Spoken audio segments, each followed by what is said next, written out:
प्रकार के भाव होते हैं।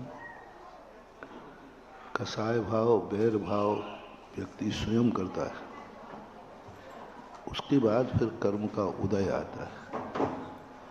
कर्म के उदय से कसाय होती है, कसाय होती है तो कर्म का उदय आता है। यदि कर्म के उदय से परिणाम बिगड़ने लग जाए तो कभी मोक्ष होगा ही नहीं। राग द्वेष होते हैं सो कर्म का उदय आता है, कर्म का उदय है सो राग द्वेष नहीं होते। कोई भी परिणाम हो, राग द्वेष आदि भाव हमारे पहले होते हैं, फिर तुरंत उसी समय कर्म का उदय आ जाता है।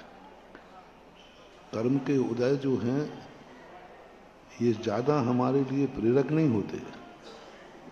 हम चाहें तो इन कर्मों को भी बिना राग द्वेष भाव के खिला सकते हैं, क्षय हो जाते हैं।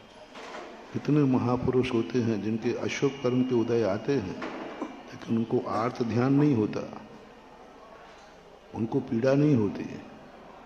अशुभ कर्म का उदय है लेकिन उनके आर्त ध्यान नहीं। सिगड़ी जलाई जा रही है, शेरनी मांस लौच लौच कर खा रही है, असाता वेदनी चरम सीमा पर है, फिर भी उनको आर्त ध्यान नहीं हो रहा है। उसके बावजूद भी वो धर्म ध्यान और शुक्र ध्यान के बीच में बैठे। अशुभ कर्म के उदय में धर्म ध्यान और शुक्ल ध्यान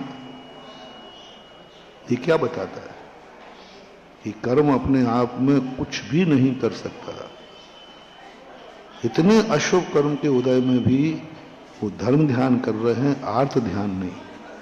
और आर्त ध्यान, रौद्र ध्यान ये कर्म के उदय से नहीं होते। ध्यान को औदैहिक भाव में नहीं कहा है, कर्म के उदय से ध्यान नहीं होता है। ध्यान हमारे खुद की कमजोरी है और धर्म ध्यान आदि हमारा खुद का पुरुषार्थ है। नूतन जैन, दिल्ली।